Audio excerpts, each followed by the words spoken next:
Hey everyone, welcome to another deep dive with us. Yes, welcome. This time we're tackling online marketing. That's right. And you guys chose the book Online Marketing Bunch. It's all about the traffic to help guide us. Great choice, by the way. Yeah, it seemed like a really popular one that people Yeah. wanted us to dig into. Well, and it's a good one because it's not all just theory. Yeah. The author's actually done a bunch of different online marketing projects, so it's Wow. very practical. Yeah, and I really like how they explain things. Uh-huh. They use this metaphor of a journey Mm-hmm. to talk about the customer's experience, Yeah. which I thought was a really helpful way to think about it. Absolutely. So we're going to use that as our framework today too. Okay, sounds good. Ready to hit the road. Yeah. But before we even pack our bags, Okay. the book really stresses that we got to get one thing straight first. Okay. Your business numbers. Yeah. So it's like beyond just like knowing how much it costs to make your product right. It is way beyond that. You Okay. have to really understand. Like, imagine you're selling something for 100 euros. Okay. Okay? That seems like a good profit. Yeah. But then you got to think after all your costs, Right. production and taxes and shipping and all that, Right. let's say you end up with a 51 euro profit margin. Okay. That's where we have to start. Okay. So that 51 euros is what we have to work with. Now, let's say Yeah. you decide to use 30 euros of that margin Okay. to acquire a new customer through marketing. Hmm. That's your cost per acquisition or your CPA. So spend 30, Yeah. get a 100 euro customer. Yep. Leaving me with 21 euros in profit Exactly. after everything's paid for. That's right. Okay. But is 30 euros a good CPA or a bad CPA or like, Well, that's where ROAS comes in. okay. Return on ad spend. Oh, In this yeah, case, yeah. your ROAS would be 3.3. Okay. Basically, for every euro you spend on ads, you're getting 3.3 euros back in revenue. Gotcha. Okay. So that's helpful. Yeah. And the book actually has this awesome downloadable spreadsheet that helps you calculate all this. Oh, that's going straight in my bookmarks. Yeah, it's super handy. Okay. So now I feel like I actually understand the numbers Good. a little better, at least. That's the foundation. Okay. Now we can start our journey. Right. So the book says there's two main paths in online marketing. Okay. You can build up content, which takes time, Mm-hmm. but it can be really effective long term, Yes. like SEO and social media, All right. or you can go with paid advertising, Okay. which is fast, Mm-hmm. but it can get expensive. So it's kind of like choosing to take the scenic route Yeah, or hopping on a speedboat. exactly. They both get you there, Uh-huh. but it depends on your style and your resources. And the book stresses that you shouldn't rely only on one, Right. because like imagine you put all your effort into ranking on Google, Okay. then suddenly Google changes their algorithm Oh, yeah. and poof, all your traffic disappears. That would not be good. No, so diversification is key. Okay. Spread Yeah. the love. Don't put all your eggs in one basket. Exactly. But how do I even choose which path is right for me or how to balance them? Well, first you have to think about whether there's already demand for what you're offering. Okay. If people are out there searching for solutions like yours, then the pull method is your friend. Okay, so like being the answer to their Google search. Yeah, exactly, SEO. Okay. But if it's something brand new that people don't even know they need yet, Right. then you got to go with push marketing. Reach out to them. Yeah, through ads and stuff. Okay, gotcha. And it often comes back to that time versus money question. Mm-hmm.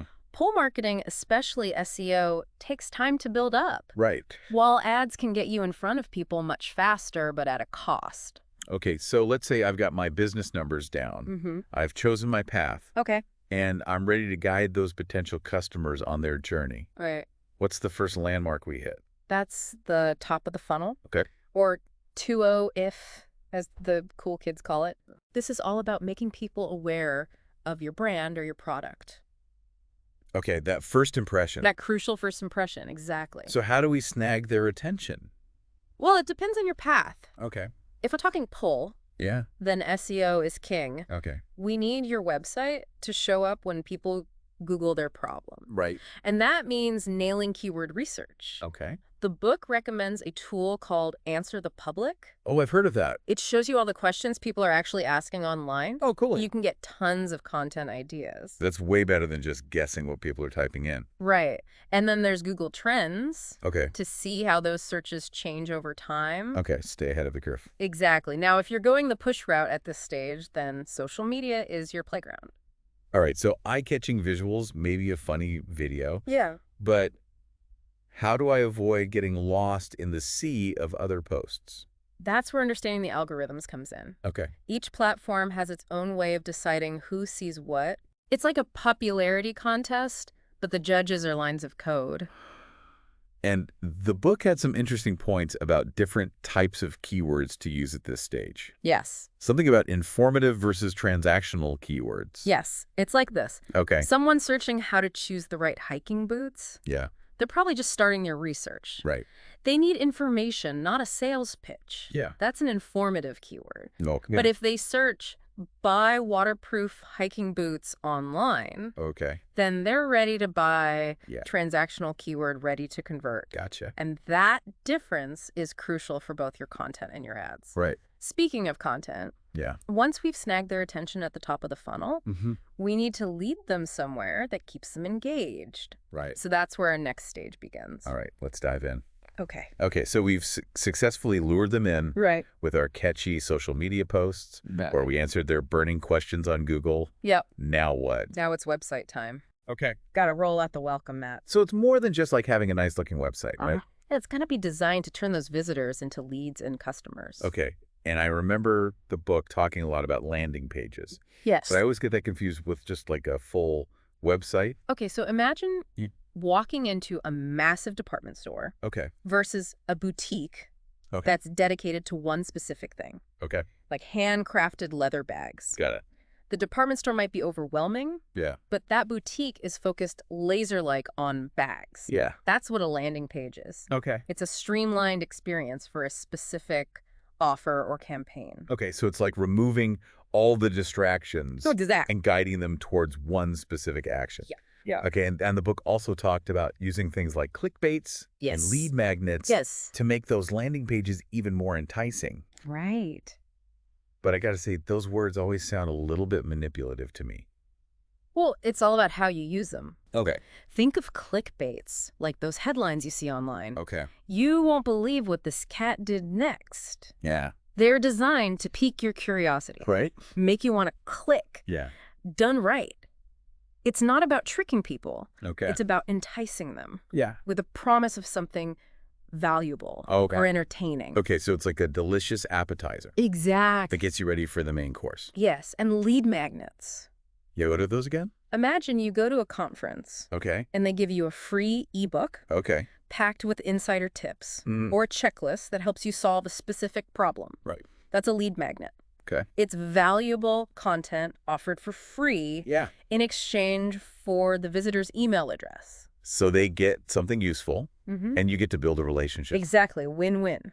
Okay, I'm seeing how this all fits together. Good. We snag their attention at the top of the funnel. Yes. We engage them with our website or landing page. Yeah. Maybe got them on our email list. Mm-hmm. But ultimately, we want them to become paying customers. That's right. That's the bottom of the funnel. Okay, and this is where the book talked about customer lifetime value. Yes. CLV. Right.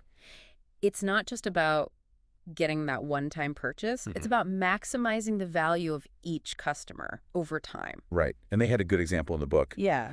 about a business with a CPA of 100 euros, Uh-huh. which sounds expensive. It does. But if their average customer stays with them for 5 years, Right. spending 200 euros a year, Mm-hmm. then that customer is actually worth 1,000 euros over their lifetime. You got it. So suddenly that 100 euro CPA doesn't sound so bad. Exactly. Okay, so I see why understanding CLV is so important. Yes, it completely changes the perspective. But how do you actually increase customer lifetime value? Well, good customer service is part of it, Yeah. but the book also goes into some more strategic things, Okay. like upselling, Yeah. cross-selling, Mm-hmm. and something called next selling. Next selling. Okay. So imagine right. you're buying a new phone. Okay. The salesperson suggests you upgrade to a model with more storage. Right. That's upselling. Okay. Because you're already interested in the product. Exactly. So why not get a better version? Right now, imagine. Yeah. They also suggest you buy a screen protector and a stylish case. Right. That's cross-selling. Okay. So it's offering complementary products. Yes, to enhance their purchase. Got it. And what was next selling again? So a few weeks after you buy that phone, Okay. you get an email with a special offer on wireless headphones. Yeah. Okay. The perfect complement to your new phone. Yeah. That's next selling. Okay. Anticipating future needs. Right. And nurturing that relationship. So it's like a well choreographed dance, It is. guiding the customer through their journey Yes. with these little nudges and suggestions. Exactly. And speaking of journeys, Yeah. it sounds like email marketing is making a comeback. right? Because we're talking about maximizing customer value over time. Uh-huh.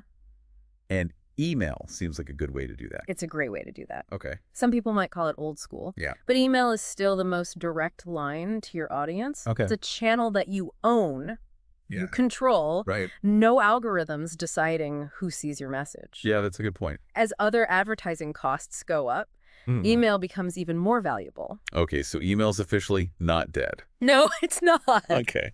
Good to know. And speaking of channels, Yeah. we've talked a lot about the strategic framework, Right. but let's dive into some specifics. Okay. Like SEO, Yeah, SEO seems to be like everyone's favorite buzzword these days. it's more than a buzzword. Okay. It's the backbone of a successful online presence, Okay. especially if you're going for that pull marketing approach. Right, like being the answer to their Google search. Exactly. So think of it like this. Okay.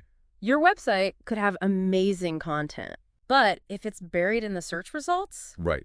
no one's ever going to find it. Yeah. SEO is about optimizing your website to be found Okay. by those search engines. So it's like making sure your online store Yes. has prime real estate in the digital world. Exactly. And a book even said that. Yeah. Even if there's tons of people searching for something, Mm-hmm. if you're not ranking well, Yeah. you're missing out on a ton of potential traffic. It's a competitive landscape. So how do we climb the ranks and get that SEO spotlight? Well, the book breaks down SEO into three main areas. Okay.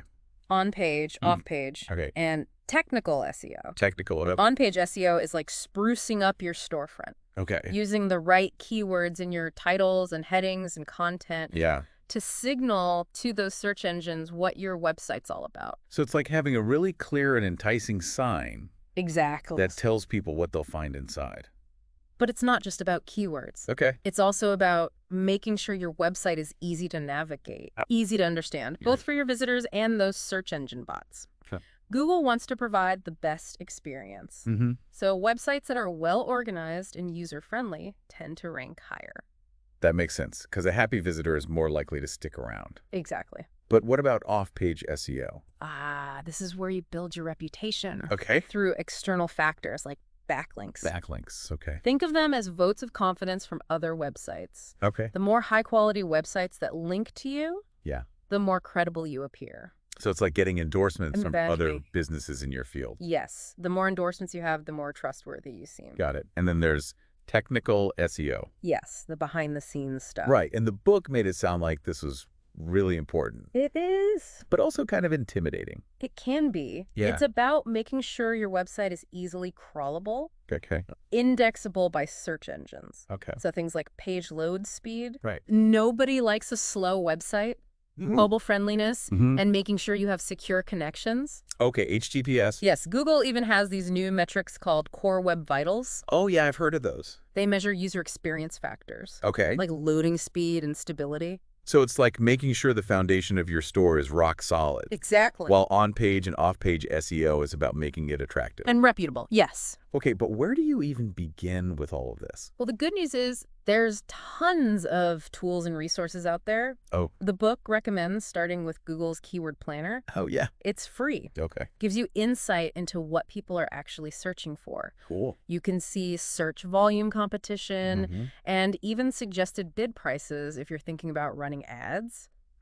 And what about that answer the public tool we talked about earlier? Yes, that's a gold mine Okay. for uncovering those question-based keywords. Right. Understanding the language your audience is using. So if you incorporate those questions and phrases into your website, Yeah.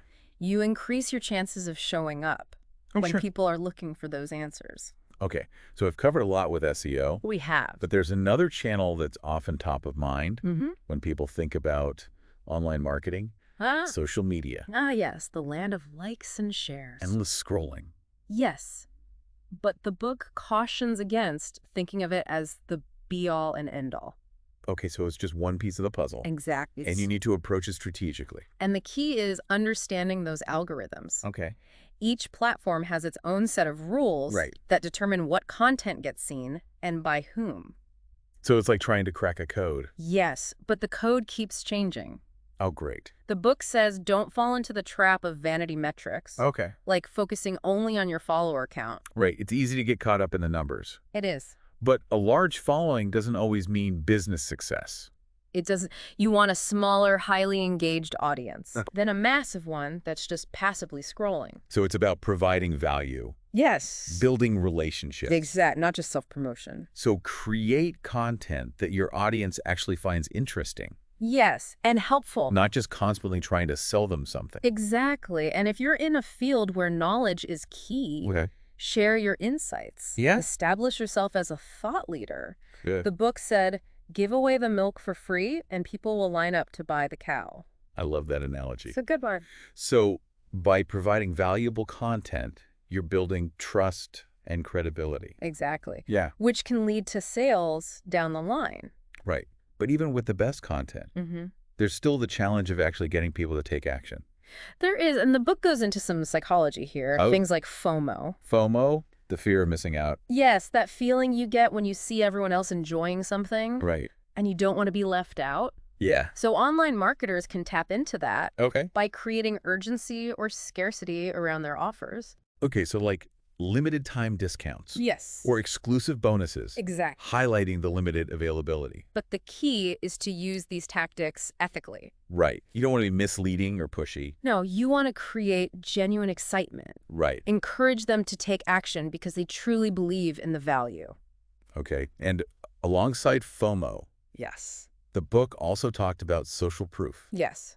The idea that people are more likely to do something if they see others doing it. Right. It's like that feeling of relief when you see a long line outside a restaurant. Exactly. You figure it must be good if everyone's waiting to get in. Right. So things like customer testimonials, Yeah. reviews, case studies, proof that other people have had positive experiences. Okay, so encourage businesses to actively get feedback Yes. and testimonials from their happy customers. Exactly. It shows your customers that you value their opinions.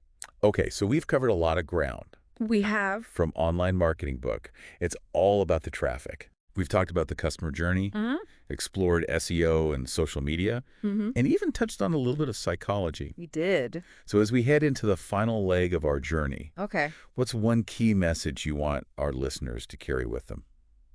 I'd say online marketing is a journey, not a destination. Okay. It's about constantly learning, experimenting, and adapting. To that ever-changing digital landscape. Exactly. Well said. Yeah. And we'll be back in part 3 Okay. to explore even more That's good. from this insightful book, so stay with us.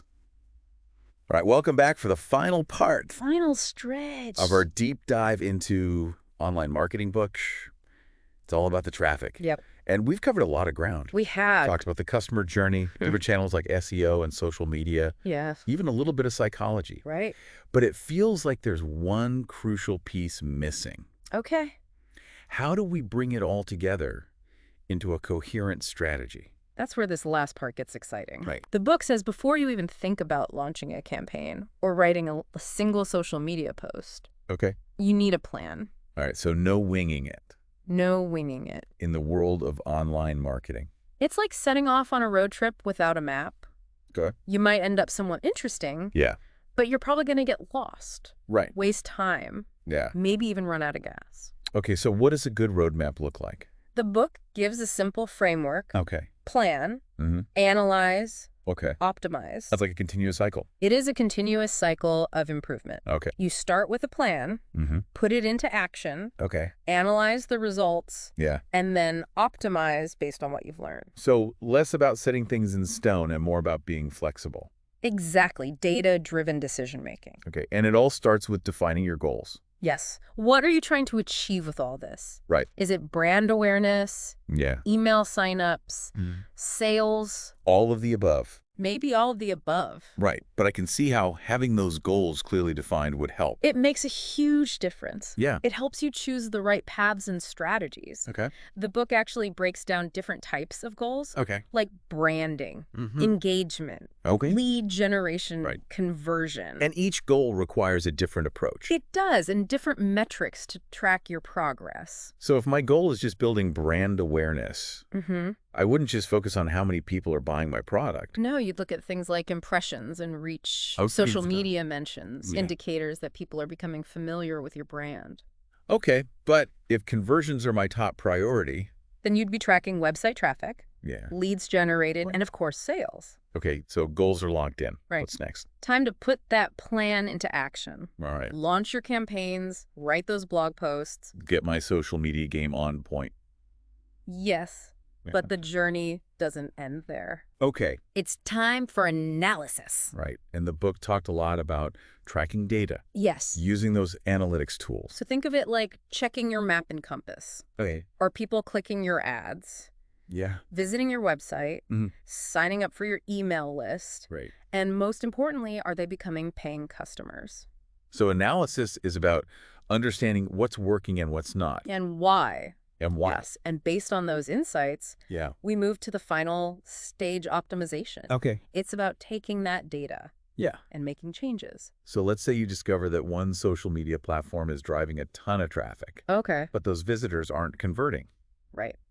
Then you might adjust your strategy on that platform, Okay. test different content, Yeah. target a more specific audience. Okay. Or maybe my email subject lines just aren't that good. Could be. So people aren't opening my emails. Right. Time to get creative. And test out some new approaches. Exactly. This cycle of plan, analyze, optimize. It's a continuous process. Always seeking improvement. Always. Okay, so online marketing is a living, breathing thing, It is. constantly evolving, Yes. requiring us to adapt And our refine. strategies. Online marketing, Butch. It's all about the traffic. Gives you the tools to do it. All right, so as we wrap up our deep dive, Okay. what's one key takeaway you want our listeners to remember?